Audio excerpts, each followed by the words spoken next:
Is it possible to be authentic online? And what does authenticity mean on social media? It's just because we're all tired of that curated, too filtered aspect of people's lives and people's content.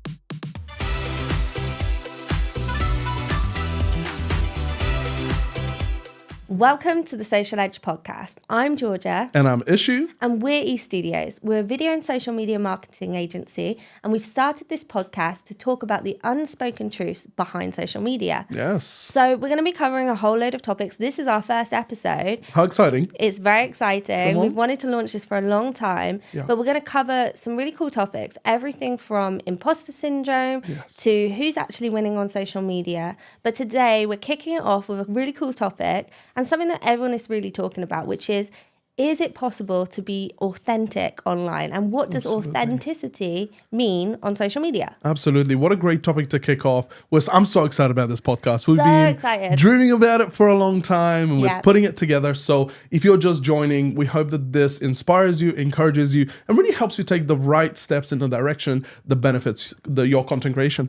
Yeah. Let's dive into it. I think one of the biggest things that we want to unpack as our first question is what does authenticity actually mean on social media, and what does that look like for us individually and ultimately corporately as part of E Studios? Yeah, so it probably works to just start with like what kind of clients we service on social media, because then we can apply it to them. Yeah. And hopefully this applies to you. So we tend to help people who are either launching their personal brands or their business brands. So when we're looking at this question, we're saying, what does authenticity actually mean on social media? And how can you be authentic with your social media? So I think when we're just looking at the basics, to be authentic, whether that's for your business account or your personal brand, your social media should be really an extension of who you are as a business or as an individual. So it's like your social media should be consistent with who you are in real life.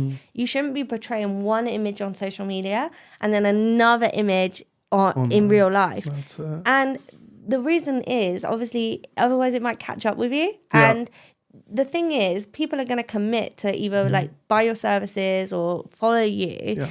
And if you're not matching up your personal brand, for example, with who you are in real life, it's going to catch up with you. It's going to become too hard to keep up that charade. Absolutely. And also, if it's the other side, if it's your business and you're making claims that aren't true, your clients are going to find that out, and it's going to cause you to have bad reviews, chargebacks, all these different things. Yes. So it's really important. Yes, put yourself in the best light, but you don't necessarily have to be untruthful in that. Absolutely. So I think that is a really great starting point of what authenticity really is like on social media. Absolutely. And I think, just to echo what you're saying here, I think the important part for people to understand is really identify what your personal belief, value, and message you have that you want to communicate to people in the most authentic way, in front of camera and behind it. We want to make sure that people fully understand not only what they're trying to communicate, but the way they communicate it. Because people buy from people, they connect with people, and through connection, the relationship building is what creates growth. It's what scales businesses, right? Yeah. So if we're going to peel back this question a little bit further of what does authenticity actually mean on social media, what we need to think about is is it possible to be authentic on social media, given that the way that social media has developed in the past, when social media first came about, Bebo, MySpace, MSN, Facebook, first in the early days, it was social. It was an opportunity for you to connect online with people and, share your updates, but also connect. Share photos, embrace one another. The question is that happening now, or is all content purely curated? And is there such thing right now as real authentic content? Because sometimes even the authentic content is actually curated content. What do you think about that? I mean, let's unpack this a little bit more, because a while back I sent you this video of this lady that put her camera up at 5 a.m. the light is on, and she's coming out of bed. A mumfluencer. Literally, trying to show people, oh, this is me. And how authentic is that? It's you've already gotten up, a bit miserable probably, put on the tripod, the camera, chose the angle, put the lighting on, gone back into bed and gone, so that is curated to an extent where you're going, let me show people what it's like. But actually the authentic aspect is you going, waking up and going, I have to put up the camera, I have to show people what it's like. And it's going, well, is that really it? Or could you put the tripod as you're waking up and going, guys, I've just opened my eyes, let's go and make breakfast, right? Pop it next to you, make breakfast or whatever it is. I think it comes down to really people allowing the online space to see as much as they want them to see. For example, you have recently, began a journey with your personal brand online. You, as of recently, have become a mom. You're now embracing the journey of becoming, really developing your motherhood ability, understanding how to manage that lifestyle, the business, and all of that sort of stuff on top of your personal brand, trying to really understand, okay, how much do I want to let people in to that, and what do I want them to see? Because people will only get what you give them and vice versa. So I think that's like it's like a double-edged sword, isn't it? It's like a blessing and a curse. So the blessing of that for anyone who is like building a personal brand, or if you're a business, is that the beauty of social media is that you get to put out what you choose to put out. Now, you're not obligated to show the world every finer detail of your life. You don't have to show all your bad bits. Like that's your prerogative, your privacy, your human right. You don't have to share that with the world. But at the same time, if you are going to share elements of yourself, people want to know that it is what you're telling them the truth. So I think that's where it really comes down to, is that coming back to that piece of content you mentioned, I think people engage with that kind of content because it's almost like relatable, right? So there's like relatable content, and it has been curated, and it's not really what's happening. Like, for example, a mum will probably be up at like every hour of the night and putting their baby back to bed.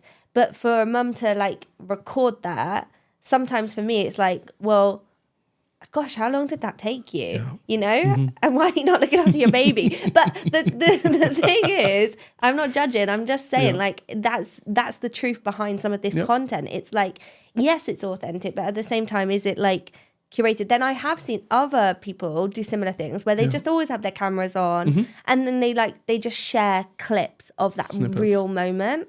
And I think that's really beautiful, because that is like, you are opening up your world to like your followers, and you're saying, come on in and like have a little look at what's going on. Absolutely. Like, we were laughing because on our way to filming this podcast, it's pouring down with rain, torrential rain. Yes. And I was like rolling up my like trousers. They were all soaking. I was like rolling up my trousers. I had my dad's like packer Mac on, and I was like carrying all my bags. And I thought, I'll just make a joke about this and start recording some of this content, because it'll be a funny like day in the life. That's it. Now, in one sense, it's like, it's a bit crazy to just start filming things like that, and you might not think to, because you're just like, this is an annoying moment and I've just got to get to the podcast. But what creators are doing is they're like catching some of these like real moments, and then they're later on like turning that into a piece of content. Absolutely. I think there's like one thing that I've been sort of trying to adapt for myself, because I'm so used to doing it for clients, but like doing it for myself is another thing. But trying to realize like there's maybe an opportunity for content in every moment. Absolutely. And kind of grabbing those moments, and not then like, because like, I suppose it's not inauthentic to just share, like, for example, I could just share the podcast, right? Yeah, absolutely. And I wouldn't show that messy part from before. But if I am going to show the messy part, I get to choose like how I share it. I think that's what I'm talking about here, like the blessing and the curse. It's like, you get to choose how you present it, but like, I think your followers and your community, as you sort of develop one, they're looking to see, okay, are you really who you say you are? And if not, it'll probably catch up with you. So I think that's where authenticity and social media come in.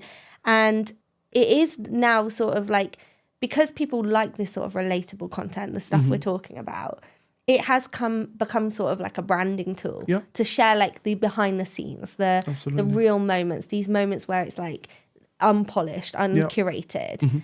But like, I think the funny fact is that like, with social media, everything's a little bit curated. That's it. 100%. You know, because you've had to still upload that. Yeah. You've still had to, like, even if it's you're leaving like a camera on a time lapse and you're working for the day, and even if you're not actively like producing content, but you're just recording your day, you've still gone to the effort of setting up that camera.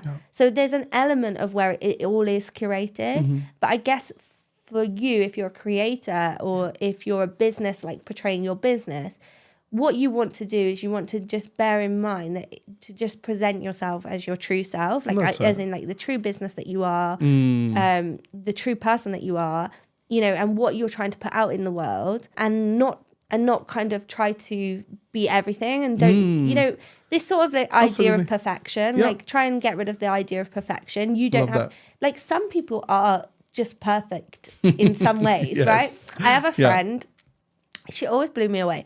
Because she's always really well put together. I'm a little bit less like that. So I'm always like the person that's juggling a lot of things. I always have been, even before I was a mum. Always juggling a lot of things. Like I'm always running. I'm always running from one thing to the next. I'm always rushing. I always pack too much stuff into my day. It's probably because I'm like neurodivergent and I'm just undiagnosed. But the reality is that's not me. I'm not really as put together as some people. She is like notoriously slow. So like if ever we're together, she's like slow. Like everything's slow. She's like really leisurely and like and she like no doing stress. her makeup. Like her makeup's always perfect. But it's because like she takes the time to do it. Now, I love that for her. And there's elements where I want to try and be a little bit more like that, like a little bit slower and slow down. And that's something I have to actively try to be. But like if I were to put up a portrayal online as if I was like this super slow person, like, you know, super pulled together all the time, that would be a very hard image for me to continuously try to maintain. That's it. So instead I'm trying to build a personal brand around the realities of myself, which is like I'm a mother, I'm a business owner, multi-business owner, an agency CEO, I'm balancing all these different things. And yes, sometimes it is a little bit messy, but that's my truth. But it's almost like where your priorities are, right? At this moment in time in your life, you are okay prioritizing this part of your life and making sure that you're actually okay with it. Yeah, it's just being okay with, I think it's like an acceptance of who you are. And then, absolutely. So I feel like then online, that has to expand. Like, so your online present should be a reflection of really where you are and where you're going. And it doesn't need to be the end result or the finished product, but just a journey. And I think that's what's working on social media right now in terms of authenticity. It's just being like honest about where you are on the journey, sharing that journey with your audience. Like one thing I shared with someone the other day, they were basically saying to me, well, I have all these different elements of my business and the difficulty I'm finding is like, how do I put this and this and this and this and this and not confuse my audience? Should I just niche down? Should I have multiple accounts? And I just said to her, no, I don't think that's a good idea. Like she was saying, should I do like 6 weeks of one area of content and then 6 weeks of the other? And I said, well, if you just do 6 weeks of one area of content and then you don't do it for like 3 times 6, your audience are going to be really confused because imagine someone starts following you because of that piece of content, then you don't do it for 18 weeks. They're going to be like, oh, so is that even what you're about? So what you're better off doing is just being honest. I am a multi-business owner and my business spans these areas. And so my content pillars are going to touch on all these different areas of my life. That's probably going to be a better way to share your truth and just being honest about it. Absolutely. There's strategy behind that, by the way. Like you don't want to confuse your audience. You don't want to be all over the place. And there's ways that you can make sure your strategy shares that in a way that isn't going to overwhelm people. But I think just not trying to like, we are humans, right? Like at the end of the day, social media is an extension of humanity. Like it's what we're using right now as a tool. Human beings are multifaceted. A lot of the people we're working with, they're multi-business owners or they have loads of different interests. Businesses might have different revenue streams. You can be strategic in presenting the truth and do it in the right way without losing who you are and without confusing your audience. It's just, that's where strategy comes in how you present yourself on social media. I love that. And the way, as you were speaking just then, it made me think of when you look at a situation or content or just something that you want to create, when it's in close up, it's intimate, it could be dramatic, it could be intense, but when it's zoomed out, when you look at a situation from a distance, it could be quite humorous, it could be quite distant, it could be something that, makes the audience feel like, oh, I had a glimpse, right? And then they can come in and have the close shot of my day-to-day, the close stories, I think like loads of the social platforms have created room to build that community. So Oh my like gosh. broadcast Yes. channels, Yeah. like private communities, like that's all possible. So Yeah. you don't always have to put the full detail to like the wider audience. You can bring it to an intimate group. And I like that idea, like, because that's a really great way of kind of like what you're saying, I think, is that you can just sort of give people a taste. And then if you want to, you can bring them further closer, but you don't Absolutely. have to. You don't have to, It's no. like one of the things that we've decided is that for like our public accounts, we're not going to like share our daughter's face. Sure. But that doesn't mean I can't share her on my socials. I just share, I'm just strategic in how I share photos of her, like with, her not looking or things like that. Or I even put a little emoji on her face. So I just use that as an example. Just because you only want to share an element of something or just one, like a slight look into it, doesn't mean you have to completely exclude it. It's just like being strategic on how you do it. And that's just one example of But doing there's that. like a massive audience of parents that actually would love that. Yeah. Would actually go, oh, I'm going to follow Georgia because that resonates with me. I also did the same thing on my profile. And maybe that will give them ideas of how to share that message without showing their kids' face. Well, it's like a lot of creators right now are creating faceless YouTubes, faceless social media platforms. And they're doing that probably because they want to maintain that bit of privacy, but they still want to share what they have with the world. Absolutely. I think that's actually, if that suits you, that's your way of doing it. And like for businesses can sometimes be like faceless brands and still use faces, or they like whether that's using like AI or using UGC content. So like there's ways that you can add like a human touch without like the owners, for example, being the face of the brand. Absolutely. Is that still authentic? Yes. It's just a decision that you've made on how you want to present it. So I think it's a bit of an iceberg, like when we're talking about this topic, because it's like it's deeper and deeper and deeper as we go into it. But I think it's like a really great starting point, because I think it comes back to the whole idea when it comes to social media is you have so much freedom and opportunity to do what suits you and your brand. Yeah. So don't feel like you have to follow the crowd, or don't feel like Absolutely. you have to copy someone else. Be your true self, and that's gonna, or be like if you're a business, walk your path, what's that saying, like stay in your lane. Stay in your lane, Just that's stay it. in your lane. Like don't keep jumping to do what others are doing. If like it suits you to, for example, not show your face, don't feel like empowered, like don't feel like you have to show your face. Pressure, right? But equally, if you want to have a personal brand, don't feel like you have to do it just the same as There is someone else space, did it. right? There's room to do it how you want to do it. Absolutely. And I just want to add to that, because everybody has a story and they have something to say, and there's space for people. I think often we feel the pressure of like, oh, Stephen Bartlett is doing the podcast, why should I start a podcast? Or this person How has can I already, compete? right? They have a video marketing agency, or they have this, that, and the other. Reality is they might, but his story is what makes it authentic and brings his audience. And you also have a story, touching back on your kind of law experience, being a lawyer, then becoming an entrepreneur, then a mom, then a multiple business owner. There is so much value and things that you can add to audiences that are just starting out in this space, or maybe haven't started, but they had the burden the of going, hunger. oh, I thought about this, I want to start and it. I love that, and that's always been my attitude. Like I'm not someone that thinks like a market's too infiltrated or there's too many podcasts. Like actually, I completely agree with that point.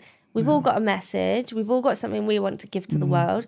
And even if what you have to share only helps one person, then you've still helped a person. You like to say you have a piece or there's a piece of the pie for you. Yeah, that's it. Like that's it. It's like there's a piece of the pie for everyone, and it's not that there's not enough pie to go around. Like it's actually that you can claim your piece and put it out there. So I think with social media, like you might think, oh well, there's so many mum influencers, or there's so many forex traders, or there's so many property guys on social media. Well, that doesn't mean that you aren't going to resonate. Also, like I think people think they don't think this, but I think it's like a subconscious Yeah. thing. Oh, so-and-so is a person who's in the exact same niche space arena as I am, and they have 250,000 followers. Yeah. I only have 10,000 followers. Yeah. But his 250,000 followers aren't going to be like, but if that's their area of interest, they're not going to be like, oh, well, I'm only going to follow this guy and I'm not going to follow this person. If you deliver value, they're going to follow you too, because you're still going to give something that they want to hear about. So it's not that like followers are exclusive. That his 250,000 followers could easily become your followers. That's it. And that's just one metric, obviously, followers. Yeah. But I think it's like a really important point that it's like, it's not that just because they're following someone else, they can't follow you too. Yeah. So I think that kind of like defeats that idea that just because someone else is doing really good in the same space doesn't mean that there's no room for you. Yeah. And to be encouraged that like you can do it too. Absolutely. And this kind of goes into the next question I want to ask, which is really kind of fitting, is why do audiences crave authenticity? And I think from my perspective, it's just because we're all tired of that curated, too filtered aspect of people's lives and people's content.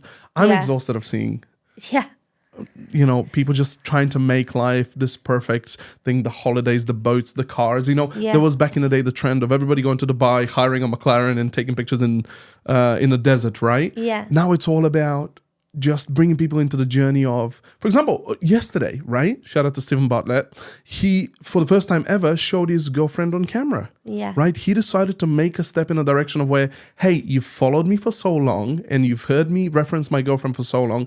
Let me bring you into that next step of my privacy that I want you to see, and bring you into what that looks like, how I manage my relationship alongside the 10 businesses that I have, the content filming, the flight story project that he's got going on. The idea is going, hey, I don't want to just show people that I have money and I have all these things. I want to show them how I go through my day-to-day in maintaining those things and acquiring more. What is normal life like? Right, what is normal life, Yeah, I completely agree. And I think coming back to what you were saying about like, are people tired of that overproduced content? I think it's also that it's like become trends. Like certain things have become trends, like that, like going and having a photo shoot with a car that isn't yours actually. So it's like, why are you having a photo shoot with a car that's not yours? Do you know what I mean? Like it's a bit odd actually when you think about it. But we do it because social media has like said that is like society and social media have said that looks good. If you don't do it, you're not part of the crew. You're not part of the inner circle. You don't look. You haven't arrived. Yeah, and it's like actually. There's like beauty in a bit of privacy, right? Oh my God. It's the new trend, I'm telling you. Like what you were just saying. Yeah. It's like now Stephen Bartlett has shown his girlfriend. It's like, ooh. Yeah. Ooh, he's like less into a little bit of his personal life. He's mentioned his girlfriend before on Dragon's Den. And now here she is. There we go. But I think like 100%, it's like when it comes to the sort of curated stuff, it also comes back to the point I was saying earlier. It's like some people really are like that, right? Like this friend of mine. Yeah. She is beautiful all the time. She is put together all the time because she's super slow. Yeah. And like she just goes through life at a leisurely pace and does her thing. Yeah. And, I remember her boyfriend saying to me, gosh, she just takes so long. Whereas it's so funny. Gav used to always like praise me like, gosh, I've never known any woman to get ready as quick as you. But it's because I'm just like the opposite. I'm just like, woo, let's get going. So good. And I think like it comes down to that. Like at the end of the day, there are some of these people who fit into those brackets. But I think so many people have tried to present themselves then in that way. And I'm not saying like I don't want to have like a nice photo of me from time to time again where I like look put together and stuff like that. Of course I do. Yeah. But I think that some of the trends that have been set by the Molly Mays, the Kardashians, like these big like players in the space, they've sort of set trends, and then people have like become like mini versions of them, and that's the brand that they've presented online. And I think that's fine if that's the true you and it's what you really are. But I think what people are tired of when it comes to your question, like why do audiences crave authentic content now, is because they're so used to seeing stuff that maybe doesn't really add up, or like so many people become creators. So like so many people are, and this kind of goes against what we're trying to say, which is like anyone has a space. Yes, you do. But like, I think sometimes like people will start like a channel and they haven't got the experience to talk about the things that they're talking about. Yeah. And then there's like all these creators out here or people with online courses and things like that.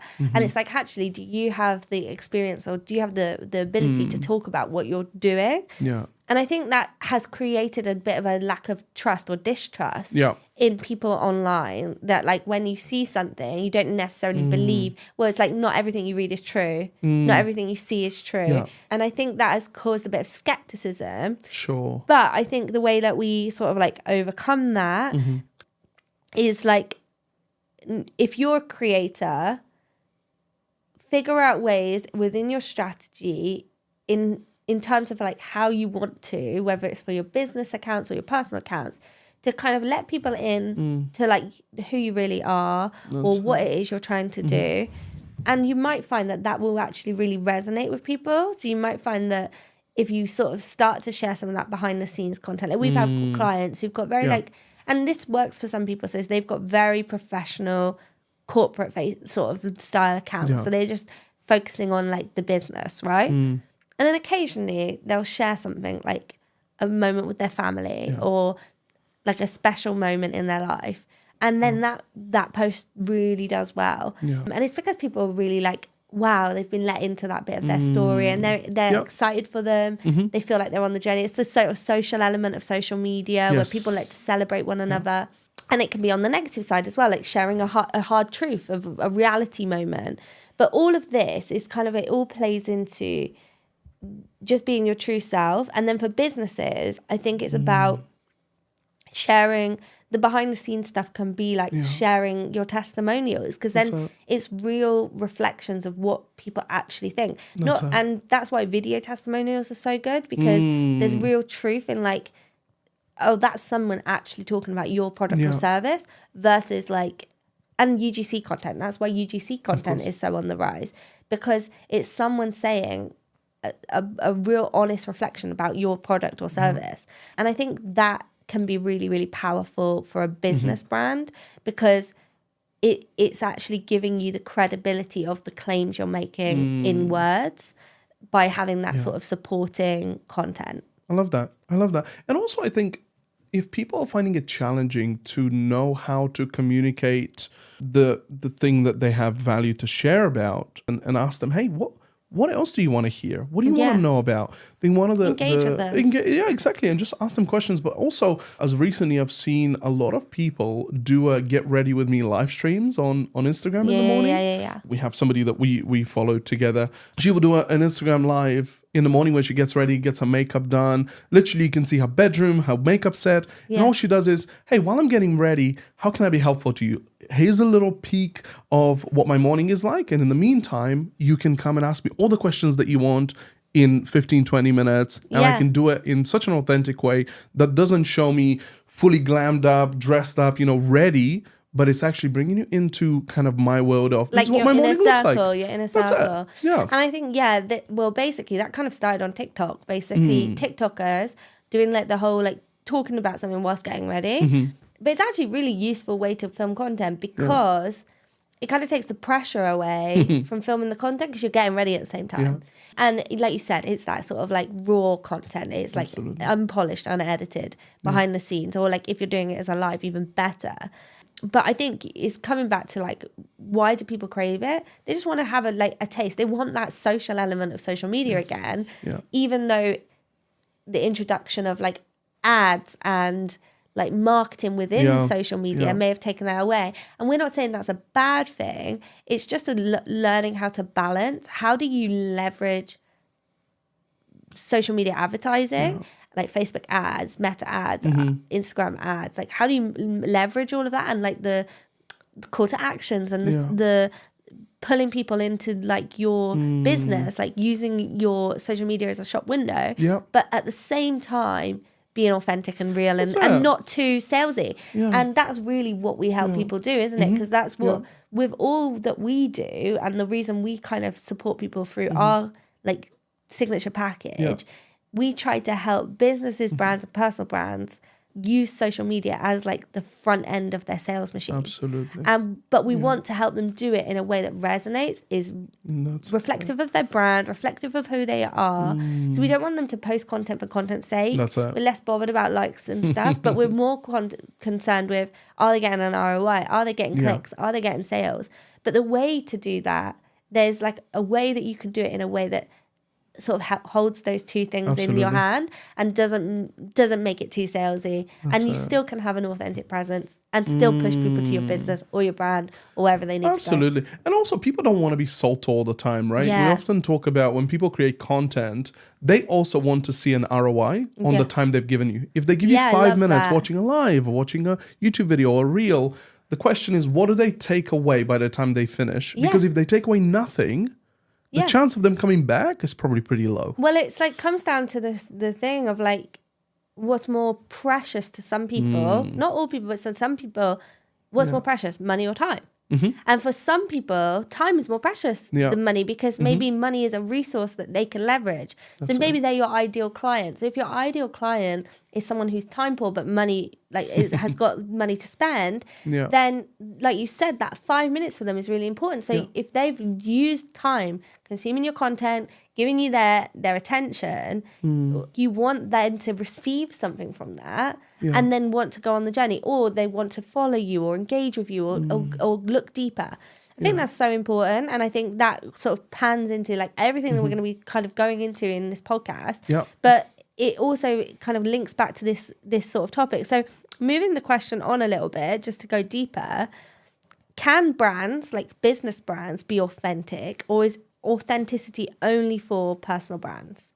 No, absolutely. They can. I think it just comes down to being absolutely transparent and human. Yeah. Oftentimes, brands can very easily dehumanize a product or a service and create such a high level barrier to entry that people might feel, oh, this is not for me. I can't even step a foot in.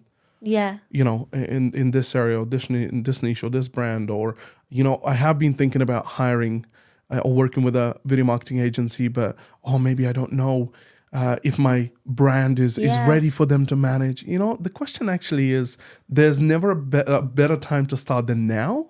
And, you know, you've heard me talk about this a lot. It's like imperfect action it. There's what is better than you just failing forward and realizing that actually, it's not what I thought. Okay, on to the next thing. Or it could be the biggest opportunity of your life to actually fall into something that you know you could do. You just didn't have the right tools. And for us with these studios, you know, with our team, we are so good, and we've worked with so many brands that have had a similar thought of, I'm not sure how to navigate it. And our team has come in and gone, hey, you just need a little push, a little pull here. A little encouragement sometimes. Like I think it's like sometimes you need someone, you can't, it's like, it's something you can't do it yourself, but sometimes you need someone in your corner to push you along, to give you that motivation, like to not get stuck in your mind. It's so easy to get stuck in your mind. But when it comes to like brands and businesses, I think you can, it doesn't even need to have a face, but if you can use faces to do this, but you want to be real, you want to be transparent,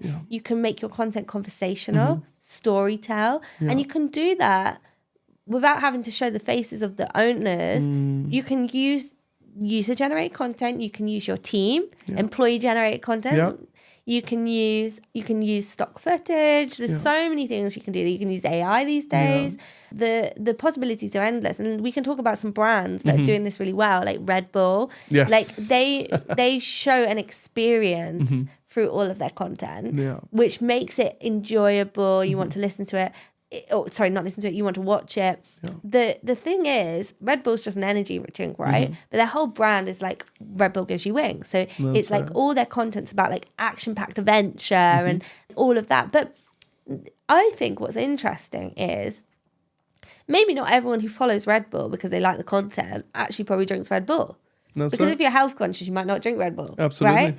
But at the same time, you enjoy Red Bull's content, and that's building Red Bull's brand. And Red Bull are now known as like great creators. That's it. Right? But it could also be for somebody that like skydiving. Red Bull also does that, or Formula One. But then, of course, like Red Bull then have brand deals. So it's not just about the energy drinks for Red Bull. They've got a bigger campaign in play. They do like you said, they sponsor loads of things, and that's amazing for them.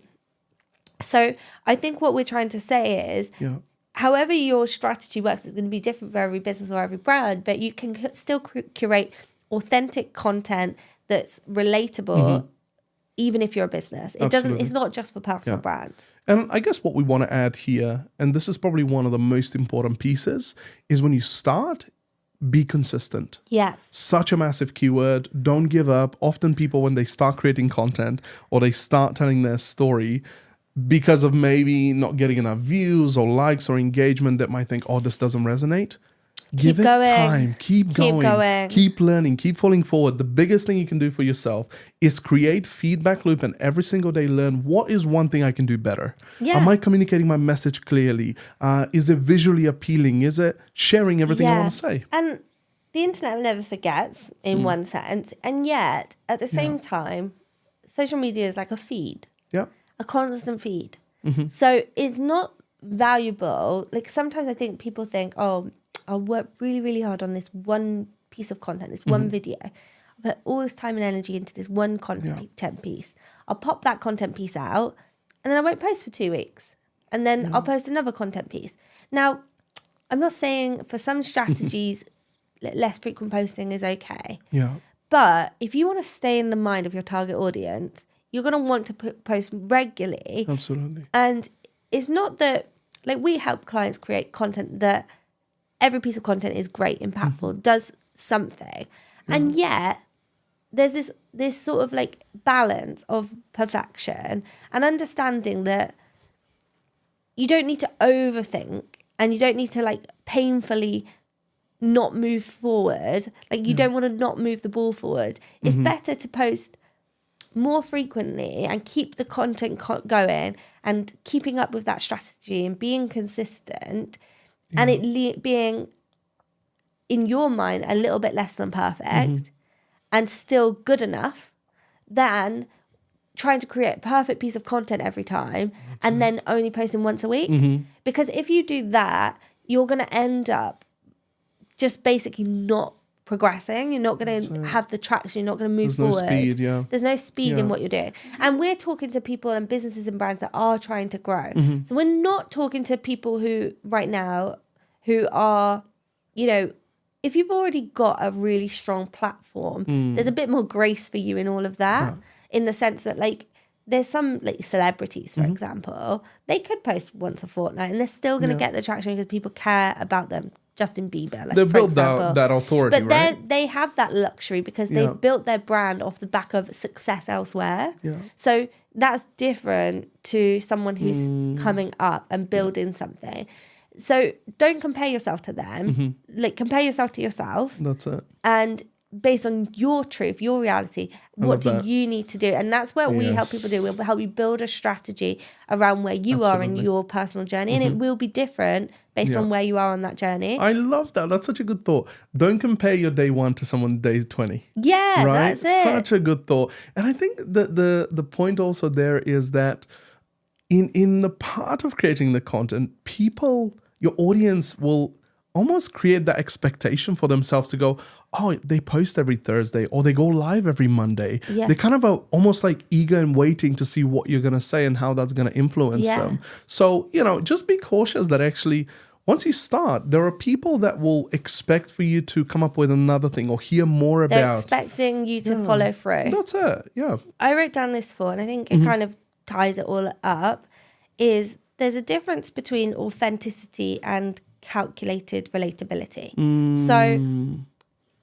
sometimes we see this calculated relatable content, and like the example you gave right at the beginning about the mum who's like curating all her content, or like people who are like saying like doing my days in a life or things like that. Like that's relatable, but it's curated. Is it the same as authentic? It's kind of like we see it in the bracket of authentic content, but actually it's slightly different. And so I think what you want to be doing is, as part of your strategy for social media, curate content that aligns with your brand. For some brands, this sort of like authentic, laid back style of content is going to work. But for some, like if you're, I'm trying to think of a niche, but like, I don't know, if you're a hedge fund manager and you want to advise other hedge fund managers, it might not make sense for you to do a day in a life and start brushing your teeth. Yes, of course. But if you're sharing your journey of like entrepreneurship and the come up, it might. So I think it's like understanding your target audience, understanding your brand, understanding who you are, understanding your place in the marketplace. Once you define, your niche doesn't have to be really niche. It can be broader niche, but understanding who are your target audience, your avatar, understanding content pillars around who you're trying to reach. Like that's always the starting point. It's like, what are the people that you're trying to target? What are their pain points? What are they struggling with? What do they need help with? What are the things that encourage them? Yeah. Like view them and then create content around what they need. Yeah. And then you're going to build something that's not only authentic to you and what you're trying to deliver, helping solve the issues or move things along for those people, but you're also it's going to suit your brand. So that's what I would say. Just because something's a trend doesn't mean you have to jump on it. And just because it works for some brands doesn't mean it'll work for your brand. So try to kind of like remove the authenticity trend out of your mind and try to just be the real you. Like a real representation of your business and show up online as a true representation of who you are. Absolutely. And I feel like you'll go further. Absolutely. Yeah. And the cool thing about it is where you start now is not where you're always going to be. Yeah. It's progressive and the storytelling continues. You learn more, you develop more. And so long you bring people alongside with you on that journey, they will probably stay for longer and ultimately engage and, buy from you or work with you. Or if not that, just stick with you through that journey. Yeah, that's really what community building is all about. Absolutely. So I love this episode. Absolutely. Great start to the podcast. Yes. We'll be back with episode 2 next week. Absolutely. And I'm sure all the links will be below. So you can like and subscribe if you're watching this. And if you're listening, make sure to give the little subscribe button on your chosen podcast provider, because that's going to help us know that you like this content. Absolutely. Well, great start. See you in the next episode.